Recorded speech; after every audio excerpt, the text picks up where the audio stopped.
L'invité du jour. Madame Hakima El-Haïti, bonjour. Merci d'avoir accepté mon invitation.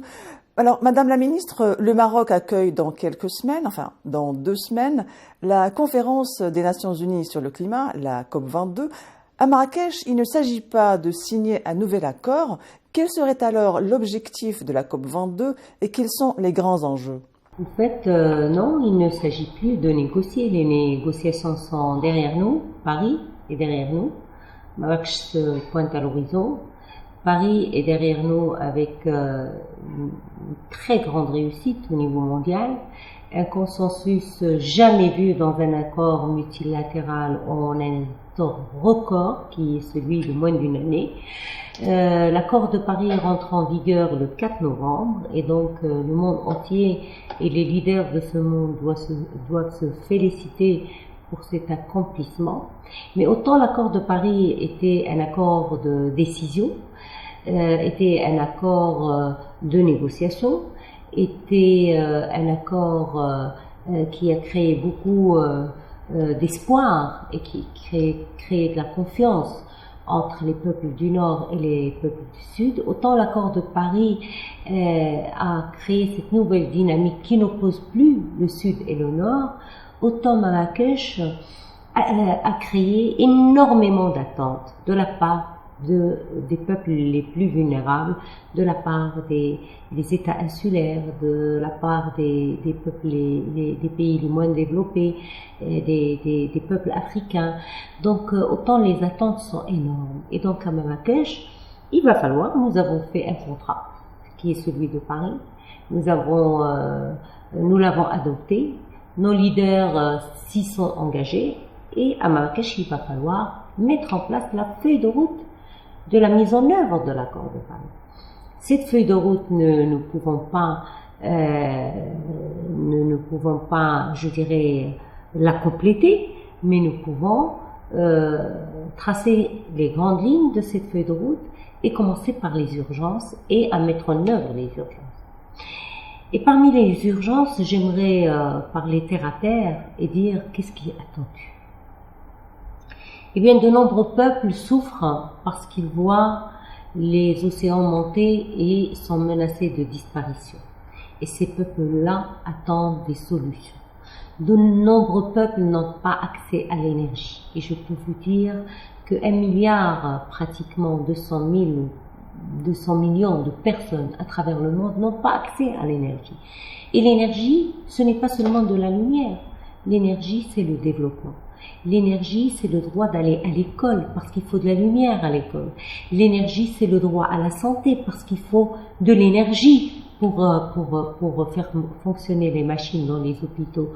L'énergie, c'est tout simplement le droit à une vie qui est digne, à une vie qui est décente. Et ces peuples attendent qu'on électrifie bien entendu d'une nouvelle manière, avec des énergies renouvelables, avec des alternatives qui sont peu polluantes. Elles existent.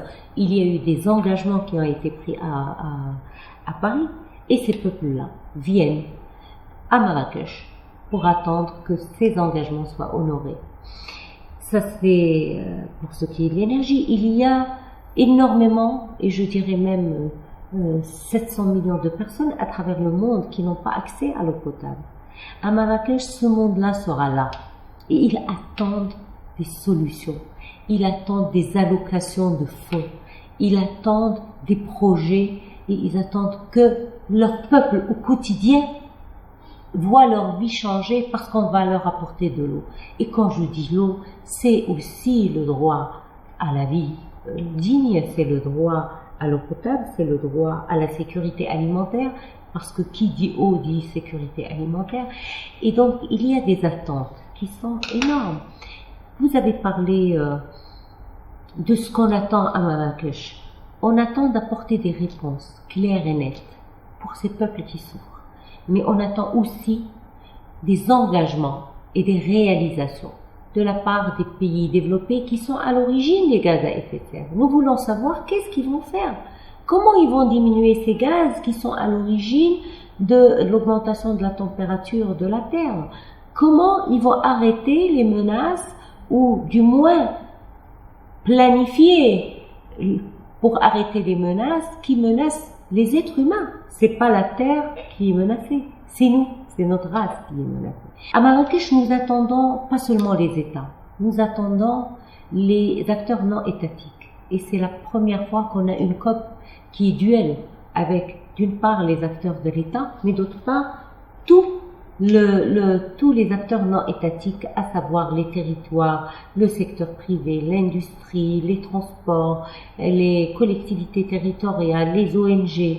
Tout ce monde est attendu à Marrakech parce que il y va de la responsabilité de tout ce monde de changer le modèle de développement qui est adopté aujourd'hui par le monde et de dire qu'est-ce qu'on va ensemble faire pour diminuer les gaz à effet de serre, diminuer l'augmentation de la température, diminuer l'acidité des mers qui nous menace parce que les océans et les mers, c'est 20% des protéines mondiales, c'est plus de 1,2 milliard de personnes qui sont nourries par les ressources halieutiques, qui menacent aussi de par leur surélevation et augmentation de la température, la biodiversité, les territoires par les inondations. Qu'est-ce qu'on va faire? Comment on va tous nous engager au niveau de Marrakech pour avoir un plan Marshall pour mettre en œuvre l'accord de Paris qui nous demande au fait de tout changer? Dans ce contexte, Madame la Ministre, quels sont justement les défis qui attendent donc la présidence de la COP22 et quel est son rôle justement pour réaliser justement avoir une réponse à ces questions qui se posent? Le principal défi qui nous attend, c'est de maintenir la confiance qui a été créée à Paris, de maintenir cette coopération qui a été créée par l'accord de Paris, cette coopération qui n'oppose plus le Nord et le Sud, qui n'oppose plus ceux qui étaient incriminés d'être les responsables de tous les malheurs qui nous arrivent à ceux qui souffrent de ces malheurs. Et donc, notre enjeu à Marrakech, c'est d'abord un enjeu de confiance. Et pour que la confiance soit maintenue, il faut honorer les engagements. Il n'y a pas de secret. Ça, c'est le premier enjeu. Notre deuxième enjeu à Marrakech, c'est d'impulser une nouvelle dynamique au niveau des COP et au niveau mondial. C'est de faire en sorte que la COP soit l'affaire de tous. Ça ne veut pas dire que Marrakech va déresponsabiliser les États. Au contraire, Marrakech va peser et va faire peser la responsabilité qu'ont les États de changer le monde. Mais Marrakech va aussi faire participer tout le monde, tous les citoyens du monde, qu'ils soient opérateurs privés ou acteurs étatiques. Et donc, ce sont deux enjeux que nous devons confronter à Marrakech et pour lesquels nous sommes préparés. Alors, en fait, pour que les pays africains constituent donc une force de proposition dans les négociations climatiques, il faudrait qu'ils parlent de la même voix. Alors, ces pays, malheureusement, en fait, ils ont des besoins différents, des priorités différentes et aussi donc des intérêts différents. Dans ce contexte, comment comptez-vous faire donc entendre votre voix et la voix de l'Afrique dans la conférence de Paris de Marrakech? Écoutez, je suis désolée de vous contredire. Je veux bien être gentille avec vous, mais je salue tous les pays africains qui ont su, devant un accord aussi difficile que celui de Paris, avoir la même voix et porter la même voix au monde. Et ça, c'est exceptionnel. Et je salue tous les leaders des pays africains, à commencer par Sa Majesté le Roi, à commencer le président Alpha Condé, le président de l'Afrique du Sud, tous ceux qui ont l'idée les négociations au niveau de Paris et qui ont unifié la voix de l'Afrique et ont permis au monde de voir qu'aujourd'hui, l'Afrique ne peut parler que d'une seule voix. Et à Marrakech, l'Afrique parlera d'une seule voix sous le leadership de Sa Majesté le Roi. Madame la Ministre, est-ce que vous êtes optimiste quant à la réussite de la COP 22? Ah, je ne peux être que optimiste. Si j'ai été optimiste et j'ai défendu l'accord de Paris, qui est un accord qui a été porté par la France, pays frère et ami, je ne peux que être optimiste quant à la réussite de la COP22 qui est organisée par mon propre pays et je le clame haut et fort et je suis convaincue que nous, Marocains, nous savons accueillir, nous savons organiser. Le multilatéralisme n'est pas étranger pour nous. Nous avons été à Marrakech dans les années 76, derrière la création du GATT, qui est un des accords multilatéraux les plus innovants au niveau de l'histoire du commerce. Nous avons déjà organisé la COP 7, et donc je pense que nous connaissons le sujet, nous sommes un pays exemplaire, quoi qu'on n'ait pas tout fait, mais nous sommes quand même exemplaires. Nous avons quand même la plus grosse centrale solaire au niveau mondial.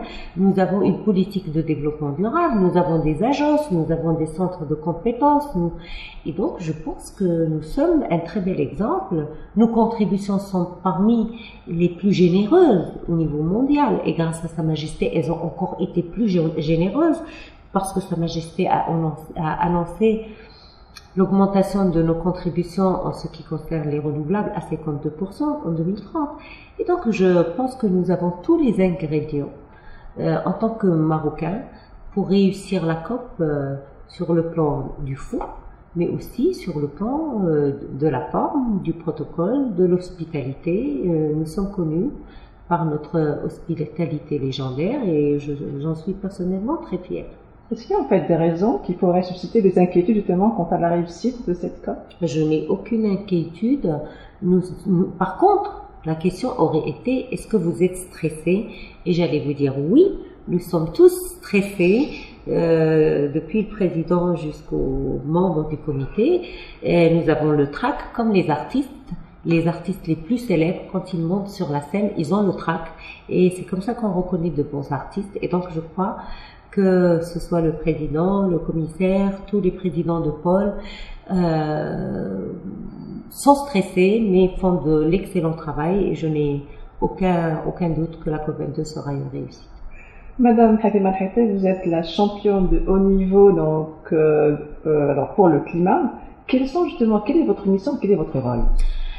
Championner tout le monde, y compris vous, impulser cette dynamique au niveau des acteurs non étatiques, les impulser au plus haut niveau, impulser les engagements de ces acteurs, créer des ponts entre les acteurs non étatiques et les acteurs étatiques, faire en sorte qu'on ait de la cohérence au niveau des politiques publiques, faire en sorte que les politiques publiques donnent de la visibilité au secteur privé et aux acteurs non étatiques pour qu'ils investissent dans des technologies bas carbone, faire en sorte de réorienter les financements en général vers des financements sobres en carbone, discuter avec tous les acteurs, que ce soit les territoires, les secteurs privés, l'industrie, le transport, impulser une dynamique au niveau de l'éducation, au niveau de la prise de conscience par rapport à la santé. Et donc, avec Laurence Tubiana, ma co-championne, nous sommes en train de faire un travail au niveau mondial, d'où ce qui explique nos nombreux voyages à travers le monde. Nous avons co-organisé nos voyages, donc on s'est partagé la tâche pour parcourir le monde et amener le maximum de participation au Maroc, amener le maximum de prise de conscience pour l'action, pour la COP de l'action telle qu'elle a été prônée par Sa Majesté. Madame Hakima El-Haythie, ministre donc déléguée chargée d'environnement, je vous remercie de m'avoir accordé cette entrevue. Merci à vous. Merci.